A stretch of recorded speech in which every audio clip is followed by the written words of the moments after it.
Welcome to Mateina, your podcast about yerba mate that is powered by Somos Mateina. It's December 31st, the last day of this year, and episode number 4. It's called the Shakeup. I think it's a very good title for today's episode, and also for today's date, because it's the last day of this year, and we're gonna shake things up a little bit, starting with the year of 2026. As you know, we drop a weekly episode every Wednesday. So follow us, subscribe. You'll find us on Instagram at Somos Mateina or on Spotify and, of course, Apple Podcast. All right, the Shakeup. What are we going to do different from now on? It's very simple. In the previous episodes, we looked at yerba mate from a very scientific perspective. We looked at the history of mate from the Guarani, the indigenous people who saw it both as a spiritual and medicinal plant. We also touched up on the Spanish colonization and how mate spread across South America and how it survived even when authorities tried to ban it. And this sets up mate as something that endured almost everything, right? It's not just a trend. We also looked at mate as a social ritual, the ronda. One gourd, one bombilla, one cebador. We talked about trust, patience, and respect. How you wait for your turn. And don't ever say thank you until you're really done. Until you're really done. And don't ever touch the bombilla. It's a sin, no? Well, we also talked about regional differences. The yerba itself. We talked about the Argentinian yerbas, like CBSE, like Amanda, La Merced, and so many other yerbas. And the Uruguayan ones, Canarias, very strong one if you remember. And then there's the Paraguayan Tereré, Brazil. It's a little bit greener, fresher, almost looks like a polvo, like a powder. And we talked about the differences. We talked about the health effects. We looked at mate versus coffee, the caffeine, theobromine, and theophylline, how it gives you more balanced energy, and how mate tastes longer. It doesn't spike energy, it sustains it. So it's pretty much the clean energy. We also talked a little bit about mindset, lifestyle, how mate forces you to pause a little bit. Your heated water refill, sip slowly. It creates a rhythm instead of a rush, you know. We talked about mindfulness and presence when you prepare it, the focus that you have, the peacefulness that you feel, the sharing. We talked about mate, modern wellness, how a lot of athletes drink it. We talked about the preparation and gear, the gourds, the different kinds of gourds. We also talked about the traditional gourds versus the more modern ones, glass. Beginner mistakes like burnt yerba, boiling water, steering the bombilla. Oh my God, I can't even think about this. And, you know, I did this myself in the beginning, so I don't judge. Talked about modern trends, bottled and energy drinks versus mate, sustainability. We debated mate versus coffee, sharing mate, and so on. So I think from a scientific perspective, we are well educated now, right? And I think now it's time to mix it up to involve what we've been talking about for so long, the community. So what did I do? I ask everyone who listens to my podcast, who follows me on my Instagram, to tell me your story, how you got in touch with mate. Is it because of your cultural background? Is it because you just saw it on your Instagram feed? Is it because maybe you saw Messi running around with this magical little thing that he's constantly sipping on and you reached out and you shared stories with me? And I picked the 3 best stories and I'm going to share them with you. But first, I'm going to force you to do something, to listen to my story. Yeah, my story. I'm your host, Thomas, and you don't know anything about me, right? So I wanted to share something with you that is very personal, my mate experience. How did I come across mate? Because I don't have a mate background. There's no culture. I'm not Argentinian or South American. So here's my story. I discovered mate when I traveled. Oh, 1 second. We gotta refill the gourd because I have not even had my first mate sip yet.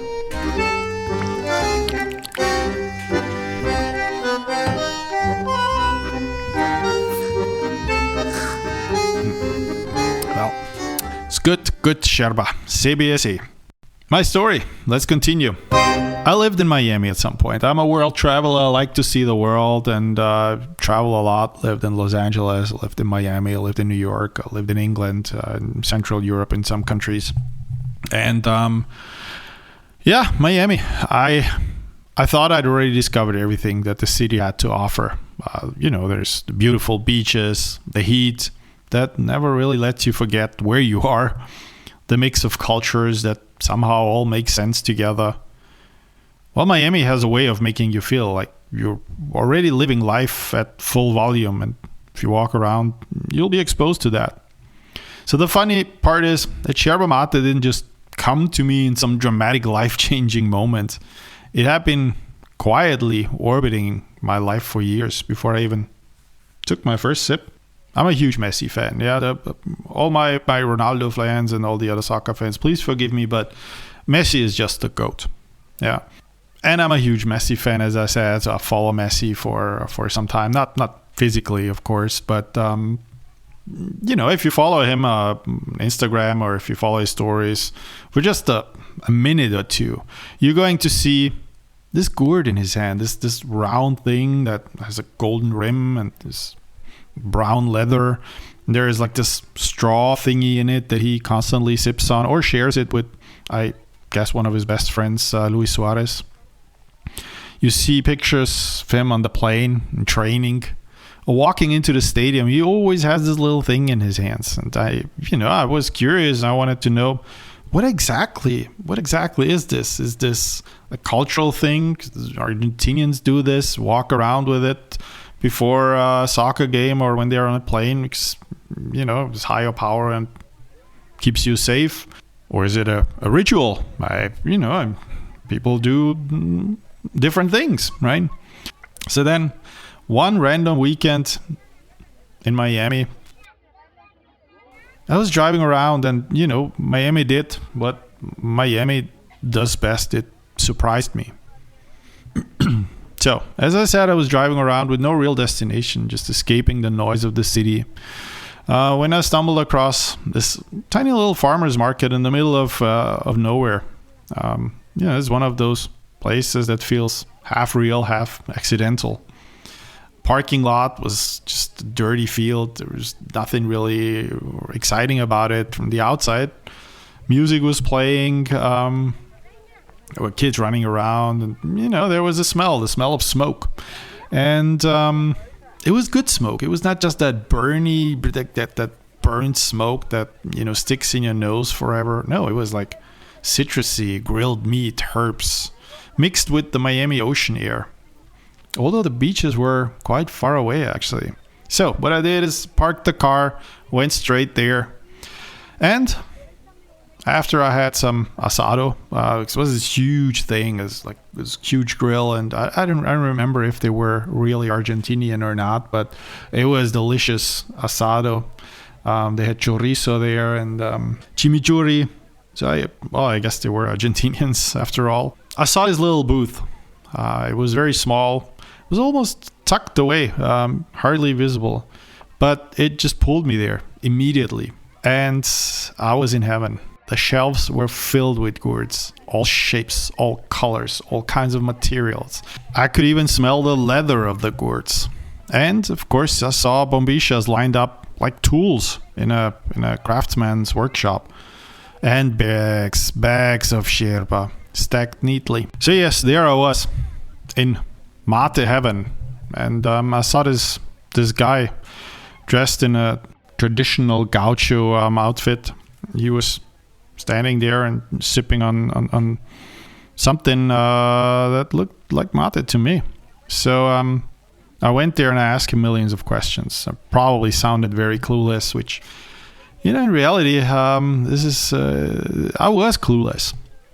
So I asked him, what is this exactly? How do you drink it? And why does everybody like this? Why is this of such cultural significance. He smiled and, he started to explaining to me, not like a typical car salesman. He was really like passing knowledge on to me. He talked about tradition, about sharing mate, how it is not just a drink, it's really a rhythm, a pause. It's a companion that you always have with you. So 2 seconds later, I went, this is the gourd I want, this is the bombisha I want, this is the yerba I want. And of course, I picked the only yerba they had that was not Argentinian, Canarias.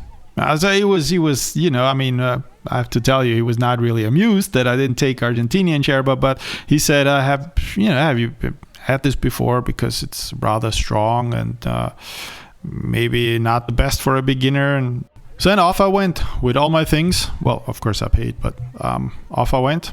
And in my kitchen, I started my first complete failure. Yeah. So how did it go? I went home confident, thinking, how hard can this be? The guy explained everything to me. Let's just start. I want to drink this. Well, it turned out it's pretty hard when you don't know anything, or when you just ignore everything, which in my case I kind of did. So I didn't cure my gourd properly. I didn't cure it at all, actually. I just dumped the yerba in it, poured almost boiling hot water straight from the kettle like it was making instant noodles, and I took a sip. It was terrible. It was bitter beyond belief. Probably also burned. The bombisha clogged instantaneously. The gourd tasted weird, like wet wood.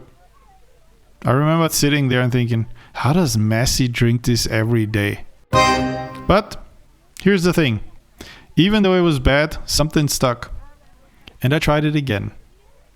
And there was a feeling underneath that little chaos that I created. There was a feeling of clarity, trying to break through the bitterness.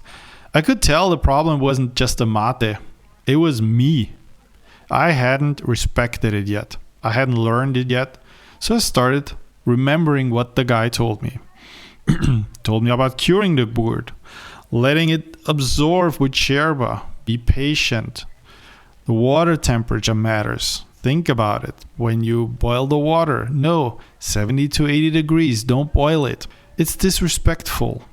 I learned how to tilt the yerba better, how to create that little montañita, how to pour slowly, intentionally slowly, not flooding it, not rushing it. Every mistake I made, it taught me something. And slowly, mate became part of my days in Miami. Morning sun, windows open, humidity already creeping in, and my gourd. Yes, I held my gourd in my hand. I was so proud of it. It grounded me. It gave me structure to moments that would have otherwise disappeared into noise. And it wasn't just caffeine, it was presence. I was a mate drinker. Looking back, it made perfect sense that I found yerba mate in Miami. A city built on cultures, crossing paths, on traditions blending, on rituals surviving far from where they really started. Mate didn't feel foreign anymore. It felt like it had always been waiting for me. Yeah, that accidental farmer's market, that failed first sip, but also my stubborn decision to try it again. That's where it all began. Not perfectly, not smoothly, but very honest. And honestly, I wouldn't change a thing. Yeah. So now that I have become a mate drinker, ever since that fatal day in Miami, I've been drinking it for years. And I love every sip of it. All right. I think I bothered you long enough with my story. You probably want to hear the funny stories of your fellow mate drinkers. I would like to start with the first story, which I call my first mate and the betrayal. My first yerba mate experience happened because I trusted the wrong man. His name was Mario, and he was from London. And he had that calm confidence of someone who has never once questioned his own opinions. You know that type, speaks softly, but always like he's explaining something obvious to a child. I guess we all have friends like that, right? So we were roommates for exactly 3 weeks. That should have been my first warning sign. Well, to be honest, 3 weeks is not a long time. Yet one afternoon he says very casually, "We drink mate now." Not "do you want to?" Not "have you tried?" Just a statement. "We drink mate now." So he pulls out the gourd that looks like it survived a small war. The leather was cracked, the rim was dented, and it smelled like damp grass and just regret. "This is my mate," he says proudly. The yerba he used was Rosamonte, which is described as traditional, right? Which I would later learn in South America stands for aggressively bitter. He fills the gourd completely, like no slope, no technique. He just dumps it in there. I don't know enough yet to question it, so I just take it as it is, right? Then he pours the water. Yeah, you guessed it right. It was boiling. Absolutely boiling. I didn't know what a temperature really mattered. He knew that I didn't know either. And instead of helping me, he made a choice, a personal one, a moral one. He handed me the gourd and watches me like a scientist observing an experiment he already knows the outcome of. I take a sip. Everything shuts down. My tongue experiences something between chemical warfare and heartbreak. My mouth is numb. My soul leaves my body briefly and reassesses my life decisions. I can feel the heat traveling down my throat like it's mapping new territory. I don't want to offend him, so I did what I did, and I politely handed it back to him and suffered inside. I lied. And I said, "Oh wow, that's strong." So he nods, "Yes, very." I take another sip because I think that's what you're supposed to do, right? Wrong.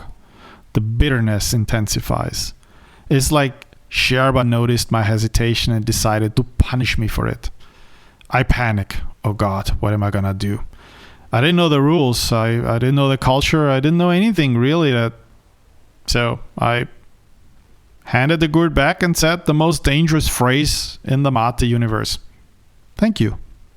Time stops.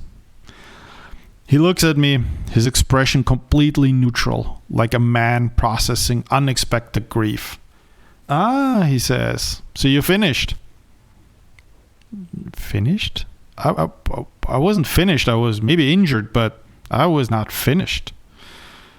But it's too late. He takes the mate back, refills it, and drinks it himself in complete silence. No explanation, no forgiveness, just the sound of him sipping calmly while I sit there wondering, what have I done? Finally he says, "Next time, do not say thank you." I ask him why. He looks at me like I ask why gravity exists. "Because thank you means you're done," he says. That was the day I learned that mate has rules. And those rules are enforced socially, emotionally, and sometimes spiritually. Later that night, I googled yerba mate like I was studying for an exam. Water temperature, bombisha etiquette. The meaning of thank you. And I realized he could have taught me all of this, but he chose not to. And honestly, that's the most authentic cultural immersion I could have asked for. Thank you very much for that story. I think it teaches us that mate is not just coffee or any other drink. You really should know and understand the culture behind it, and you know how to drink it, honestly. So, on to story number 2. The mate circle that put me on trial.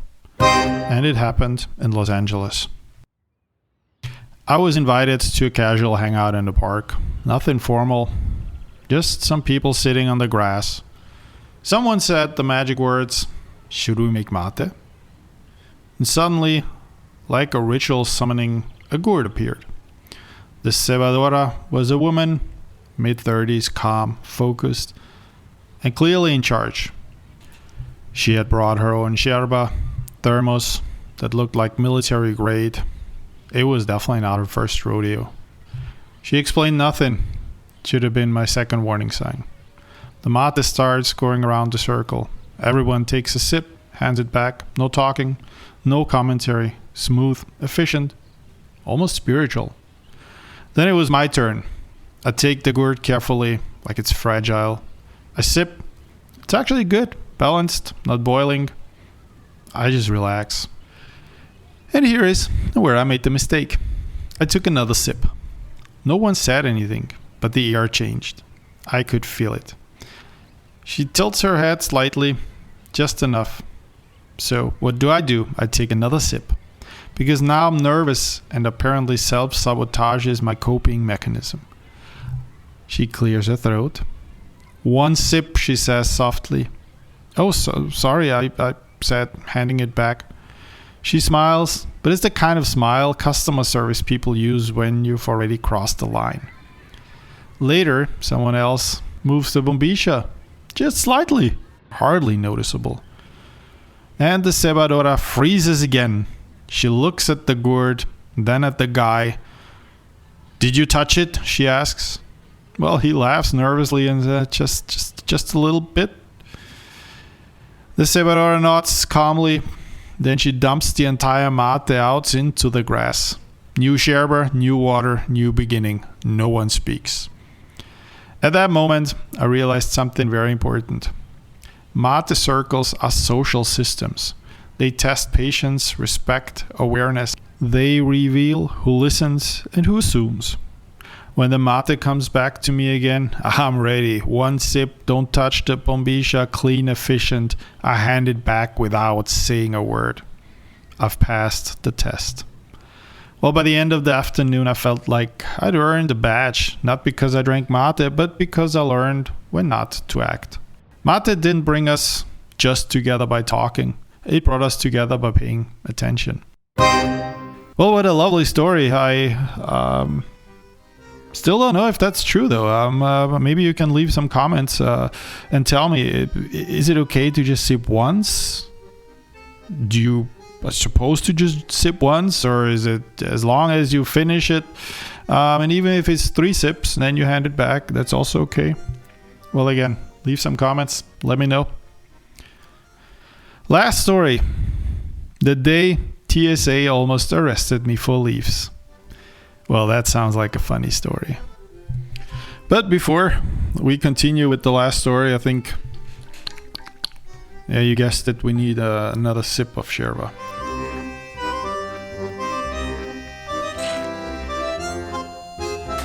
2. And even 3 sips, so I hope that's okay. Alright, story number 3. I thought I was a mate professional. I was living in Central Europe, drinking Canarias, carrying my thermos everywhere like it's part of my anatomy. I go to the airport to fly to Madrid. Mistake number 1, bringing a full thermos. Mistake number 2, bringing my best yerba. Well, I'm not gonna tell you which airport it was, but security pulled me aside immediately. And then he asked me to open my bag, so I follow his instructions. I open the bag, and he sees my thermos, and he looks at it like it is radioactive. What is this? He asks. I say, it's a thermos. So he looks into my bag a little bit further, and he sees like this greenish thing, like yerba. So he asks again, what is this? I said, it's mate, yerba. He opens it, smells it. His eyebrows come together in concern. Another one of his colleagues joined in, and then another. And one says to the other, it's green. And I say, well, yes, it's supposed to be. And then he says, and it's a kilo. And I said, sure. Now we're no longer having a conversation. We're having an event. And people are watching. So the guy started whispering. The testing strip comes out. I'm imagining headlines, local idiot arrested over tea. Finally, an older guard walks over. His name tag says Raul. So I thought, he might know what this is. Based on his background, he might be Hispanic or Spanish and has seen it before. He looks at the bag, and then he looks at me and says, where are you from? And I say, I didn't even know what to say anymore. I said, not here. And he chuckles, picks up the yerba and says, Canarias. That's a good choice. Well, turns out Raul is Uruguayan. And he waves everyone off like it's nothing. And then he says to me, safe travels. And that's when I realized mate doesn't just connect people socially. It identifies allies in high-stress situations. Well, I'm thankful that he knew what it was, because it almost got me arrested. But at the same time, it also saved me. That's a great story, no? And with this story, we've also come to the end of today's episode. But no worries, we'll be back next week, Wednesday. The first episode in 2026 with topics such as yerba of the week, tasting and reviewing different brands. This is what we're gonna do from now on, every Wednesday. As well as pairing mate with foods. We're gonna look at traditional modern ideas. And if you have any ideas, if you are a mate aficionado, if you're a producer, if you have your own little store, just let me know. I'll invite you to my show. We can talk about all things mate. And with that, I would like to say thank you to each and all of you for listening to my podcast. Please don't forget to subscribe, follow me on Instagram at Somos Mateina. I'm wishing you a wonderful and joyful New Year's Eve. Have fun tonight, sip some mate, and I'll see you next year, next week Wednesday, first episode 2026. El café es para mortales, la mateína para leyendas. I'm your host, Thomas.